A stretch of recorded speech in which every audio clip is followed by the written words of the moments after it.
Hello, boys and girls. Today is Monday, May 18th, and I'm going to read you Charlie and the Chocolate Factory, Chapter 14, called Mr. Willy Wonka. Mr. Wonka was standing all alone just inside the open gates of the factory. One extraordinary little man he was. He had a black top hat in his head. He wore a tailcoat made of a beautiful plum-colored velvet. His trousers were bottle green. His gloves were pearly gray, and in one hand he carried a fine gold-topped walking cane. Covering his chin, there were a small, neat, pointed black beard, a goatee, and his eyes. His eyes were most marvelously bright. They seemed to be sparkling and twinkling at you all the time.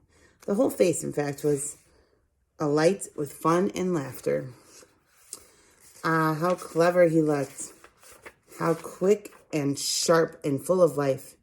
He kept making quick, jerky little movements with his head, cocking it this way and that, and taking everything in with those bright, twinkling eyes. He was like a squirrel in the quickness of his movements, like a quick, clever old squirrel from the park.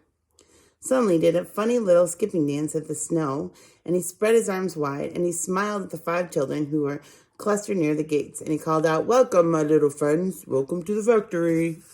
Here he is. His voice was high and fluty. "Will you come forward one at a time, please?" he called out, "and bring your parents. Then show me your golden ticket and give me your name. Who's first?" The big fat boy stepped up. "I'm Augustus Gloop," he said.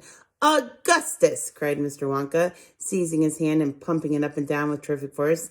"My dear boy, how good to see you. Delighted, charmed, overjoyed to have you with us. And these are your parents? How nice. Come in, come in. That's right, step through the gates." Mr. Wonka was clearly just as excited as everybody else. "My name," said the next child to go forward, "is Veruca Salt." "My dear Veruca, how do you do? What a pleasure this is.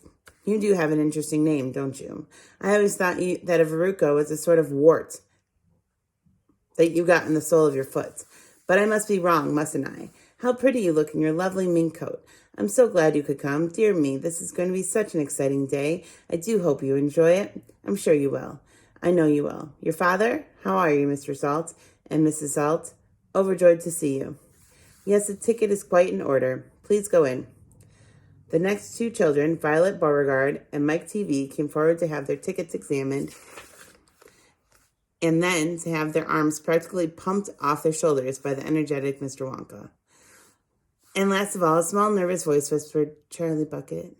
"Charlie!" cried Mr. Wonka. Well, well, well, so there you are. You're the only one who found your ticket only yesterday, aren't you?" Yes, I read all about you in this morning's papers. Just in time, my dear boy. I'm so delighted. So happy to meet you. And this, your grandfather? Delighted to meet you, sir. Overjoyed, enraptured, enchanted. All right. Excellent. Is everybody in now? 5 children? Yes, good. Now, will you please follow me? Our tour is about to begin. But do keep together. Please don't wander off by yourselves. I shouldn't like to lose any of you at this stage of the proceedings. Oh, dear me, no. Charlie glanced back over his shoulders and saw the great iron entrance gates slowly closing behind him. The crowds on the outside were still pushing and shouting. Charlie took a last look at them. Then, as the gates closed with a clang, all sight of the outside world disappeared. "Here we are," cried Mr. Wonka, trotting along in front of the group. "Through this big red door, please. That's right. It's nice and warm inside. I have to keep it warm inside the factory because of the worker. My workers are used to being an extremely hot climate. They can't stand the cold. They'd perish if they went outside in this weather. They'd freeze to death." "But who are the workers?" asked Augustus Gloop. "All in good time, my dear boy," said Mr. Wonka, smiling at Augustus. "Be patient. You shall see everything as we go along. Are you all inside? Good. Would you mind closing the door? Thank you." Here they are going inside. Charlie Bucket found himself standing in a long corridor that stretched away in front of him as far as he could see. The corridor was so wide that a car could easily have been driven along it. The walls were pale pink. The lighting was soft and pleasant. "How lovely and warm," whispered Charlie. "I know. And what a marvelous smell," answered Grandpa Joe, taking a long, deep sniff. All the most wonderful smells in the world seemed to be mixed up in the air around them. The smell of roasting coffee and burnt sugar and melting chocolate and mint and violets and crushed hazelnuts and apple blossom and caramel and lemon peel, and far away in the distance from the heat of the great factory came a muffled roar of energy, as though some monstrous, gigantic machine was spinning its wheels in breakneck speed. Now this, my dear children, said Mr. Wonka, raising his voice above this noise. This is the main corridor. Will you please hang your coats and hats on these pegs over there, and then follow me? That's the way. Good. Everyone ready? Come on then. Here we go. He trotted off rapidly down the corridor, with the tails of his plum-colored velvet coat flapping behind him, and the visitors all hurried after him. It was quite a large party of people when you came to think of it. There were 9 grown-ups, 5 children, and 14 in all. So you can imagine there was a good deal of pushing and shoving as they hustled and bustled down the passage, trying to keep up with the swift little figure in front of them. Come on, cried Mr. Wonka. Get a move on, please. We'll never get round today if you dawdle like this.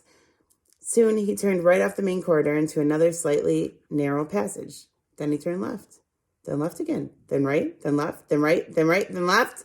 This place was like a gigantic rabbit warren, with passages leading this way and that in every direction. Don't you let go of my hand, Charlie, whispered Grandpa Joe. Notice how all these passages are sloping downwards, cried Mr. Wonka. We are now going underground. All the most important rooms in my factory are deep down below the surface. Why is that? Somebody asked. There wouldn't be nearly enough space for them up on top, said Mr. Wonka. These rooms we are going to see are enormous. They're larger than football fields. No building in the world would be big enough to house them. But down here underneath the ground, I've got all the space I want. There's no limit as long as I hollow it out. Mr. Wonka turned right. Then he turned left. He turned right again. The passages were sloping steeper and steeper downhill now. Then suddenly Mr. Wonka stopped. In front of him, there was a shiny metal door. The party crowded round. On the door in large letters, it said, "The Chocolate Room." So tomorrow we'll read chapter 15 called The Chocolate Room. I can't wait.